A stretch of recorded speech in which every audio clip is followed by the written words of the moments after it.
ಸಮರದ ಹೊತ್ತಿಗೆ ಡಿಕೆ ಶಿವಕುಮಾರ್ ಅವರಿಗೆ ಬಿಗ್ ರಿಲೀಫ್ನ ಭಾಗ್ಯ ಸಿಕ್ಕಿದೆ. ಅಕ್ರಮ ಹಣ ವರ್ಗಾವಣೆ ಪ್ರಕರಣದ ವಿಚಾರಣೆ ತನಿಖೆಯನ್ನ ಕೈಬಿಡುವಂತೆ ಆದೇಶಿಸಿ ಸುಪ್ರೀಂ ಕೋರ್ಟ್ ಆದೇಶವನ್ನ ಹೊರಡಿಸಿದೆ. ನ್ಯಾಯಮೂರ್ತಿ ಸೂರ್ಯಕಾಂತ್ ಪೀಠದಿಂದ ಈ ಮಹತ್ತರ ಆದೇಶ ಹೊರಡಿಸಲಾಗಿದೆ. ಸದ್ಯ ಇಡಿ ತನಿಖೆಯಿಂದ ಬಚಾವಾಗಿದ್ದಾರೆ ಡಿಕೆ ಶಿವಕುಮಾರ್. ಇಡಿ 120B ಕೇಸನ್ನ ರದ್ದು ಮಾಡಿ ಸುಪ್ರೀಂ ಕೋರ್ಟ್ ಆದೇಶವನ್ನ ಹೊರಡಿಸಿದೆ. 2018ರಲ್ಲಿ ಡಿಕೆ ಶಿವಕುಮಾರ್ ಅವರ ವಿರುದ್ಧವಾಗಿ ಅಕ್ರಮ ಹಣ ವರ್ಗಾವಣೆ ಪ್ರಕರಣ ದಾಖಲಾಗಿತ್ತು. ಅಕ್ರಮ ಹಣ ವರ್ಗಾವಣೆ ಕೇಸ್ ರದ್ದಾಗಿದ್ದಕ್ಕೆ ಡಿಕೆ ಶಿವಕುಮಾರ್ ಪ್ರತಿಕ್ರಿಯೆ ನೀಡಿದ್ದಾರೆ.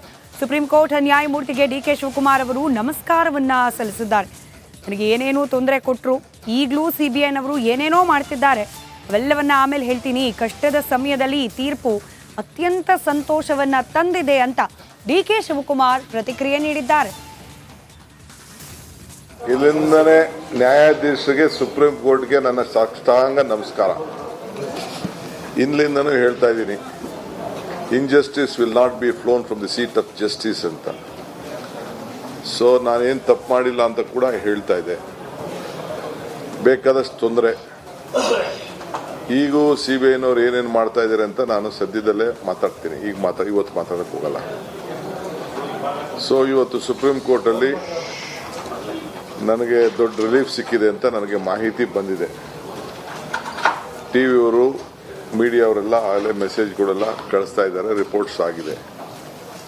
ಸೊ ಏನು ಒಂದು ನನ್ನ ಮೇಲೆ ಒಂದು ಕೇಸು ಇತ್ತು ಸುಪ್ರೀಂ ಕೋರ್ಟಲ್ಲಿ, ನಾನು ಕೊಟ್ಟಿದ್ದ ನೋಟಿಸು ಮತ್ತು ಏನು ನನ್ನ ಮೇಲೆ ಏನೇನು ಕ್ರಮ ಆಗಿತ್ತು ಅದೆಲ್ಲ ತಪ್ಪು ಅನ್ನೋದು ಮಾಹಿತಿ ನನಗೆ ಫೋನಲ್ಲಿ ಬರ್ತಾ ಇದೆ. ಇನ್ನು ನಾನು ಸಂಪೂರ್ಣವಾದಂಥ ಕಾಪಿನ ಬಂದ ಮೇಲೆ ನಾನು ಮಿಕ್ಕಿದ್ದ ರಿಯಾಕ್ಷನ್ ಮಾಡ್ತೀನಿ. ಸೊ ನನಗೆ ಜೀವನದ ಈ ಕಷ್ಟದ ಜೀವನದ ಒಂದು ಅತಿ ದೊಡ್ಡ ಸಂತೋಷವಾದಂಥ ಒಂದು ದಿನ ಇವತ್ತು. ಇಷ್ಟು ಮಾತ್ರ ಹೇಳಲಿಕ್ಕೆ ಬಯಸ್ತಾ ಇದ್ದೀನಿ. ನೋಡಿ ಕೆರೆಗೆ ಹೊರಟಿದ್ದೀನಿ. ಇಲ್ಲ, ಮೆಸೇಜ್ ಕಳಿಸಿದ್ದಾರೆ ನನಗೆ ವಕೀಲರೆಲ್ಲ. ಇಲ್ಲಿ ಕೂತಿದ್ದಂಗೆ ನನಗೆ ಫೋನ್ಗಳು ಸುರಿ ಮಾಡೇ ಬರ್ತಾ ಇತ್ತು. ನಾನು ಎಲ್ಲರಿಗೂ ತಿಳಿಸ್ದೆ, ಎಲ್ಲ ಮೆಸೇಜ್ ಕಳಿಸಿದ್ದಾರೆ.